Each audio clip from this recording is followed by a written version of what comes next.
एक वेदमती माता हुई। वेदमती एक राजा की कन्या थी, और आपने बहुत ध्यान से सुनिएगा, इस कथा के बाद फिर हम कथा को विश्राम देंगे, फिर आचार्य चरणों के कुछ भाव सुनेंगे। सब लोग सावधानी से सुनो, बैठो, और आरती से पहले जो जाएगा उसको बगल वाले की सौगंध है। सुनिए। तो वेदमती, उन्होंने घनघोर तप किया, और तप के पीछे उद्देश्य क्या था कि साक्षात नारायण भगवान मुझे पति रूप में प्राप्त हो जाएं। तो वेदमती, जब ये इनके वेदों के स्वरों से इनका प्रादुर्भाव हुआ था, ये अयोनिजा थी, माता पिता इनके वैसे भले ही थे, पर इनका जन्म किसी माता पिता से नहीं हुआ था। एक प्रकार से वेद ही कन्या का रूप धारण करके आए वेदमती। तो उन्होंने तप किया, और तप करके ठाकुर जी के प्रति उद्देश्य रखा कि ठाकुर जी मुझको पति रूप में प्राप्त हों। आपकी तपस्या अंत होने वाली ही थी, तभी रावण आ गया, और रावण ने इनके केश पकड़ करके इनका तप भंग करना चाहा। तो तप का कुछ क्षण ही रह गए थे तप पूर्ण होने में, तभी रावण ने आकर के इनके केश पकड़े। तो इन्होंने अपने किसी शस्त्र से अपने जो केश रावण ने पकड़े थे उस बीच से अपने केशों को काट दिया, और जो बचा हुआ शरीर था उसको योग अग्नि में प्रविष्ट करके भस्म कर दिया, एक प्रकार से अंतर ध्यान कर दिया। लेकिन इनकी तपस्या पूरी हो गई थी। इन्होंने जाकर के ठाकुर जी से कहा, ठाकुर जी मेरा तप तो हो गया, लेकिन रावण बीच में आ गया, तो आपके दर्शन नहीं हो पाए, आप प्रकट नहीं हो पाए, अब मेरी तप का फल मुझे कब मिलेगा? तब ठाकुर जी बोले, हम राम बन करके आ रहे हैं, और जब हम दुष्टों का दलन करने के लिए वन में जाएंगे तो सीता जी उस भयावह रूप को देख नहीं पाएंगे, इसलिए सीता जी पावक में प्रवेश कर जाएंगी, अग्नि में प्रवेश कर जाएंगी। तब सीता जी का रूप धारण करके तुम आ जाना साथ में, और आगे की यात्रा, और तुम्हें बदला भी लेना है। ये रावण ने तुम्हारा जो है तप में विघ्न डाला, इसलिए तुम आगे की यात्रा में संग चलना, तुम्हारे सामने हम दुष्टों का दलन करेंगे, फिर रावण तुम्हारा अपहरण करेगा, फिर तुम्हारे रावण की नगरी में रहने के कारण ही हनुमान जी जाकर के, जैसे उसने तुम्हारी तप में विघ्न डाला, उसकी पूरी नगरी को जला देंगे, फिर हम आकर के रावण का वध करेंगे, तुमको वहां से ले लेंगे, तो तुम्हारी जो इच्छा थी कि मैं पति रूप में मिलूं, ये पूरी हो जाएगी। वेद माता बोली ठीक है, और वही हुआ। जब राम जी आए तो सीता जी अग्नि में प्रवेश कर गई, फिर छाया की जो सीता जी आई वो यही थी, वेदमती। यही सीता जी का रूप धारण करके आगे गई, और फिर रावण का भी बदला पूरा हो गया, और इनकी इच्छा भी पूरी हो गई कि राम जी मुझे पति रूप में प्राप्त हों। पर बात आकर के कहां रुक गई? तुम्हारी तो इच्छा थी कि हम तुमको पति रूप में मिलें, पर हमारा तो संकल्प है कि हम एक ही पत्नी व्रती रहेंगे, इस काल में एक पत्नी व्रती धारण करेंगे। अब एक प्रकार से तुम हो सीता जी के रूप में, लेकिन हो तो दूसरी कन्या ना, इसलिए अब तुम दोबारा अग्नि में प्रवेश कर जाओ। और उसके लिए पूरी लीला रचा करके राम जी ने सीता जी को वहां वाल्मीकि जी के आश्रम गई, और वहां से अग्नि में प्रविष्ट हो गई। वो वेदमती माता प्रविष्ट हुई हैं, और जो वास्तविक सीता जी हैं वो पुनः राघव जी के साथ में आ गए हैं। इस प्रकार से पूरी लीला हुई।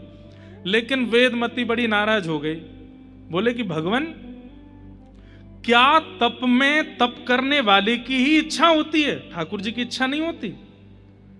मैंने तो आज तक नहीं सुना। आप ध्रुव को दर्शन देने के लिए उसकी इच्छा से गए थे कि अपनी इच्छा से गए थे? ठाकुर जी बोले, हम गए तो अपनी इच्छा से थे। बोले, ध्रुव को दर्शन करने में आपकी इच्छा है, प्रहलाद को दर्शन देने में आप नृसिंह बन के अपनी इच्छा प्रकट कर सकते हो, लेकिन वेदमती को पत्नी रूप में स्वीकार करने में आपने कैसे कह दिया कि तुम्हारी इच्छा थी, मेरी इच्छा तो नहीं थी? मेरी इच्छा अभी अधूरी है, इसको पूरी कीजिए। तब ठाकुर जी बोले, कोई बात नहीं, हम श्रीनिवास वेंकटेश के रूप में आएंगे, और आप पद्मावती बन करके आना, और हम आपको स्वीकार करेंगे, आपके साथ विवाह करेंगे। तब भगवान तिरुपति बन करके आए, और तिरुपति बन करके तिरुपति यहां पर श्रीदेवी, भूदेवी और पद्मावती 3 पत्नियां हैं श्री ठाकुर जी की। ये पद्मावती कौन है? वही वेदमती पद्मावती बनकर के आई और ठाकुर जी ने उनको स्वीकार किया। ठाकुर जी की किसी भी लीला पर आप संशय नहीं कर सकते। हर एक लीला के पीछे एक रहस्य कथा है और आचार्य चरणों से आप उसका समाधान पा सकते हो। इसलिए ठाकुर जी की कथा क्या है? रसमालयम। उसमें त्याज्य वस्तु कुछ भी नहीं है। आप अगर ये कह दो कृष्ण की ये लीला, रास लीला को हम स्वीकार नहीं करते, तो आप गलत हो। आप रास लीला की सार गर्भता को जब देखने के लिए जाएंगे तो ऐसा सार छिपा है, बस वो प्रकट रूप में दिख नहीं रहा है आपको। धर्मस्वनिष्ठितः पुंसाम विश्वक्सेन कथा सुयः। बोले आपके द्वारा प्रदत्त किए गए समस्त भावांजलियों को ठाकुर जी ने स्वीकार किया। इसका प्रमाण मिलेगा किसी सत्संग में जाकर के बैठना। अगर सत्संग में बैठे बैठे समय का पता ना लगे और खूब आनंद आने लग जाए तो समझ जाना अभी तक जितने भी प्रस्तुत हमने ठाकुर जी को किए सब स्वीकार हो गए। और तीर्थ यात्राएं करवा लो, फूल के बंगला बनवा लो, ठाकुर जी के 56 भोग लगवा लो, ठाकुर जी की आरती करवा लो, कथा सुनने की मत कहो हमसे, वो नहीं सुना जाता हमसे। बाकी भैया हमसे चाहे तुम गिरिराज जी की परिक्रमा लगवाया हो, वृंदावन की परिक्रमा लगवा दो, तिरुमला ले चलो, तिरुपति दर्शन करवा देंगे, 56 भोग लगवा देंगे, फूल बंगला बनवा देंगे। मतलब ठाकुर जी की वैसी सेवा हमसे चाहे जितनी करा लो, पर कथा, मुझे तो कथा में बैठती नींद आती है, मैं नहीं बैठ सकता कथा में। तो इसका मतलब क्या है? आप जितना भी कुछ करते हो वो केवल श्रम है, ठाकुर जी उससे प्रसन्न नहीं है। और ये बात हम नहीं कह रहे हैं, स्वयं सूत जी कह रहे हैं, नोत्पादये दधिरतिम श्रम एव ही केवलम। केवल कथा नहीं, कहीं भी कोई महापुरुष सद्विचार प्रकट कर रहे हैं, सद्भावना सुना रहे हैं, एक सद्मार्ग दिखाने का प्रयास कर रहे हैं, और आप वहां बैठे बैठे आलस दिखा रहे हो, वहां बैठे बैठे आंख मीट रहे हो, देख रहे हो कब चले अब यहां से। ये जो आलस्य है आपका, ये इस बात का प्रमाण करता है कि आपके द्वारा अब तक जो कुछ भी किया गया वो केवल आपने किया है, ठाकुर जी ने रिसीव नहीं किया उसको। ठाकुर जी स्वीकार कर रहे हैं। उनकी स्वीकार्यता का सबसे बड़ा प्रमाण क्या है?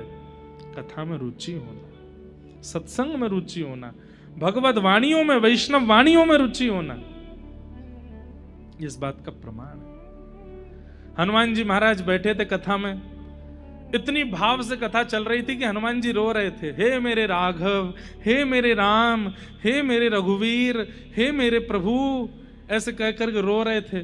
ठाकुर जी से देखा नहीं गया। ठाकुर जी पहुंच गए, हनुमान ऐसे क्यों रो रहे हो? मैं आ तो गया। रोते हुए हनुमान जी बोले, ठाकुर जी अभी 2 घंटा की कथा रह गई है, बाहर वेट करो, अभी पहले कथा सुन लूं। अरे मैं प्रत्यक्ष आ गया हूं, नेत्र खोलो, देखो मुझे। नहीं भगवान। बोले कथा में ऐसा क्या है जो मुझ में, मेरे प्रत्यक्ष दर्शन में नहीं है? तो हनुमान जी कहते हैं, आंख खोल के देखूंगा तो केवल 2 नेत्रों को दिखते हैं, पर नेत्र बंद करके जब कथा सुनता हूं तो रोम रोम को आप दिखाई देते हो, मन को, बुद्धि को, चित्त को, विचारों को, प्रत्येक इंद्रियों को आपका अनुभव होता है नाथ। इसलिए 2 घंटा कथा रह गई है, बाहर बैठो आप, पहले कथा सुनूंगा। इसीलिए प्रभु चरित्र सुनवे को रसिया, राम लखन सीता मन बसिया।